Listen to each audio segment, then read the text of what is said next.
I think people are looking for a sense of community, a sense of fellowship, a sense of belonging, somewhere where they can just be. And I suppose what we're trying to look at is providing a space for that community, for people to come together as individuals and as part of a greater whole. There's a long tradition, I think, in spiritual practice of the sort of monastic tradition. And I don't know, I just feel that there's a movement now slightly away from that, where, how can we be part of something bigger, something soulful and in the world? How do we bring this into the world? How do we birth our souls?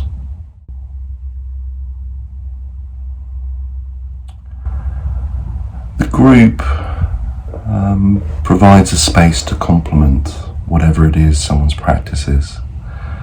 There's something about the commitment and devotion that someone has towards a group and in turn to themselves within that, that seems to amplify people's spiritual development, their practice, their inner work.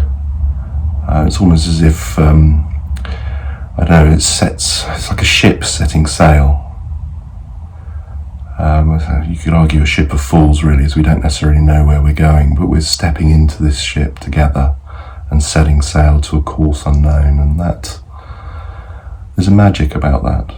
We've stepped away from that sense of commune, of coming together, and just being in practice with each other. Therapy and spirituality in many ways has become an individualistic pursuit. The client with the therapist, the seeker with the guru or the teacher, or just quietly sitting in meditation in solitude. And there's a place for all of that, don't get me wrong. But I also feel there's a place for community, for that space of sharing. And I think it's almost essential. How are we bringing our individual endeavours into the world? And I just think there's something rather lovely about people coming together. Well, each group will be slightly different, depending on what they're trying to do, and also depending on the facilitator and leader. Each one will have their own character, which is why I'd really encourage people to have a look at the facilitator's page and the different groups that there are available. But just to give a sort of overview, typically in a group I would run, we tend to start with a check-in, so a sharing where we are, a catch-up between the members of the group. And where the session goes from there is often dictated by that. So themes tend to arise, but it might lead to exercises or inquiries, little vignettes of teaching, and maybe some deeper bits of inner work and deeper sharings.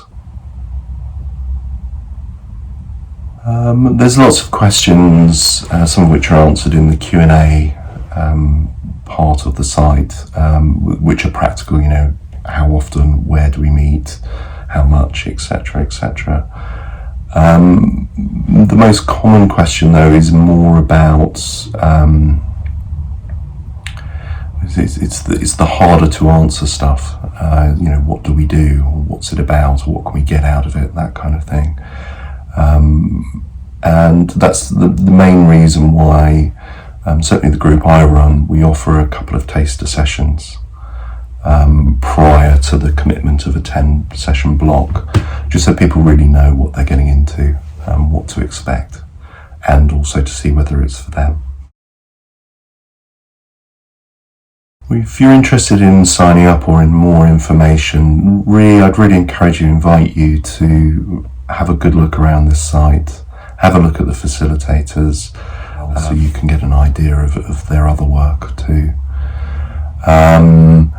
And have a look at the groups, what do you feel drawn to? Really feel into it, what feels like the right way to you. And just act from there. Feel free to get in touch with any questions via the contact page.